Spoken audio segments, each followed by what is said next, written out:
जैसे भ्रमरी अध खिले कुसुमों से अलंकृत तमाल तरुक का आश्रय लेती है, उसी तरह जो प्रकाश श्री हरि के रोमांच से सुशोभित श्री अंगों पर निरंतर पड़ता रहता है तथा जिसमें संपूर्ण ऐश्वर्य का निवास है, संपूर्ण मंगलों की अधिष्ठात्री देवी भगवती महालक्ष्मी का वह कटाक्ष मेरे लिए मंगलदायी हो। जैसे भ्रमरी महान कमल दल पर मंडराती रहती है, उसी प्रकार जो श्री हरि के मुखार विंद की ओर बराबर प्रेम पूर्वक जाती है और लज्जा के कारण लौट आती है, समुद्र कन्या लक्ष्मी की वह मनोहर मुग्ध दृष्टिमाला मुझे धन संपत्ति प्रदान करे। जो संपूर्ण देवताओं के अधिपति इंद्र के पद का वैभव विलास देने में समर्थ हैं, मधुहंता श्री हरि को भी अधिकाधिक आनंद प्रदान करने वाली हैं तथा जो नीलकमल के भीतरी भाग के समान मनोहर जान पड़ती हैं, उन लक्ष्मी जी के अध खुले नेत्रों की दृष्टि क्षण भर के लिए मुझ पर थोड़ी सी अवश्य पड़े। शेषशाही भगवान विष्णु की धर्मपत्नी श्री लक्ष्मी जी के नेत्र हमें ऐश्वर्य प्रदान करने वाले हों, जिनकी पुतली तथा बरोनिया अनंग के वशीभूत हो अध खुले किंतु साथ ही अपलक नेत्रों से देखने वाले आनंद कंद श्री मुकुंद को अपने निकट पाकर कुछ तिरछी हो जाती हैं।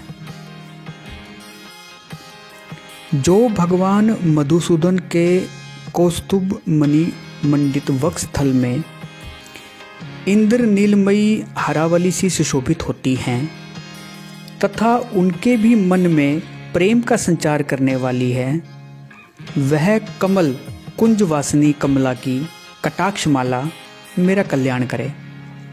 जैसे मेघों की घटा में बिजली चमकती है, उसी प्रकार जो कैटभ शत्रु श्री विष्णु के काली मेघमाला के श्याम सुंदर वक्षस्थल पर प्रकाशित होती है, जिन्होंने अपने आविर्भाव से भृगुवंश को आनंदित किया है तथा जो समस्त लोकों की जननी है, उन भगवान लक्ष्मी की पूजनीय मूर्ति मुझे कल्याण प्रदान करे। समुद्र कन्या कमला की वह मंद अलस मंथर और अर्धोन्मिलित दृष्टि, जिसके प्रभाव से कामदेव ने मंगलमय भगवान मधुसूदन के हृदय में प्रथम बार स्थान प्राप्त किया था, यहाँ मुझ पर पड़े। भगवान नारायण की प्रेयसी लक्ष्मी का नेत्र रूपी मेघ दया रूपी अनुकूल पवन से प्रेरित हो दुष्कर्म रूपी धाम को चीरकाल के लिए दूर हटाकर विषाद रूपी धर्मजन्य ताप से पीड़ित मुझ दीन रूपी चातक पर धन रूपी जलधारा की वृष्टि करे।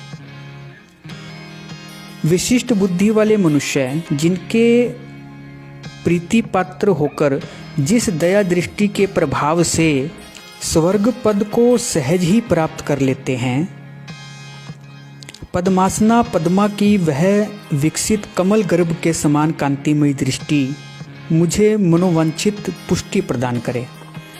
जो सृष्टि लीला के समय वाग देवता के रूप में विराजमान होती हैं तथा प्रलय लीला के काल में शाकंभरी अथवा चंद्रशेखर वल्लभा पार्वती के रूप में अवस्थित होती हैं, त्रिभुवन के एकमात्र पिता भगवान नारायण की उन नित्य यौवना प्रेसी श्री लक्ष्मी जी को नमस्कार है।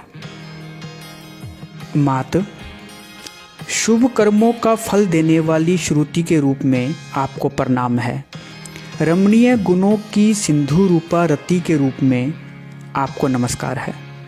कमल वन में निवास करने वाली शक्ति स्वरूपा लक्ष्मी को नमस्कार है तथा पुष्टि रूपा पुरुषोत्तम प्रिया को नमस्कार है। कमल वदना कमला को नमस्कार है। शीर सिंधु सभ्यता श्री देवी को नमस्कार है। चंद्रमा और सुधा की सगी बहन को नमस्कार है। भगवान नारायण की वल्लभा को नमस्कार है।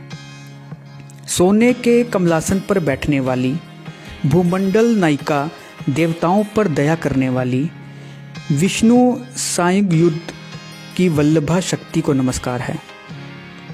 भगवान विष्णु के वक्षस्थल में निवास करने वाली देवी, कमल के आसन वाली दामोदर प्रिय लक्ष्मी, आपको मेरा नमस्कार है। भगवान विष्णु की कांता, कमल के जैसे नेत्रों वाली, त्रैलोक्य को उत्पन्न करने वाली, देवताओं द्वारा पूजित, नंदात्मज की वल्लभा ऐसी श्री लक्ष्मी जी को मेरा नमस्कार है। कमल सदृश नेत्रों वाली माननीय माँ, आपके चरणों में किए गए प्रणाम संपत्ति प्रदान करने वाले, संपूर्ण इंद्रियों को आनंद देने वाले, साम्राज्य देने में समर्थ और सारे पापों को हर लेने के लिए सर्वथा उद्यत हैं। वे सदा मुझे ही अवलंबन दें। जिनके कृपा कटाक्ष के लिए की गई उपासना उपासक के लिए संपूर्ण मनोरथों और संपत्तियों का विस्तार करती है, श्री हरि की हृदयेश्वरी, उन्हीं आप लक्ष्मी देवी का मैं मन, वाणी और शरीर से भजन करता हूँ। भगवती हरिप्रिया, तुम कमल वन में निवास करने वाली हो। तुम्हारे हाथों में नीला कमल सुशोभित है। तुम अत्यंत उज्जवल वस्त्र, गंध और माला आदि से सुशोभित हो। तुम्हारी झांकी बड़ी मनोरम है। त्रिभुवन का ऐश्वर्य प्रदान करने वाली देवी, मुझ पर प्रसन्न हो जाओ। दिग्गजों द्वारा स्वर्ण कलश के मुख से गिराए गए आकाश गंगा के निर्मल एवं मनोहर जल से जिनके श्री अंगों का अभिषेक संपादित होता है, संपूर्ण लोकों के अधीश्वर भगवान विष्णु की गृहिणी और क्षीर सागर की पुत्री, उन जगत जननी लक्ष्मी को मैं प्रातःकाल प्रणाम करता हूँ। कमल नयन केशव की कमनीय कामिनी कमले, मैं अकिंचन मनुष्यों में अग्रगण्य हूँ, अतएव तुम्हारी कृपा का स्वाभाविक पात्र हूँ। तुम उमड़ती हुई करुणा की बाढ़ की तरह तरंगों के समान कटाक्षों द्वारा मेरी ओर देखो। जो मनुष्य इन स्तुतियों द्वारा प्रतिदिन वेदतरी स्वरूपा त्रिभुवन जननी भगवती लक्ष्मी की स्तुति करते हैं, वे इस भूतल पर महान गुणवान और अत्यंत सौभाग्यशाली होते हैं तथा विद्वान पुरुष भी उनके मनोभावों को जानने के लिए उत्सुक रहते हैं। यह उत्तम स्तोत्र जो शंकराचार्य द्वारा विरचित है, इसका पाठ जो तीनों संध्या काल में करता है, वह कुबेर के समान धनवान हो जाता है। श्री शंकराचार्य द्वारा विरचित कनक धारा स्तोत्र संपूर्ण हुआ।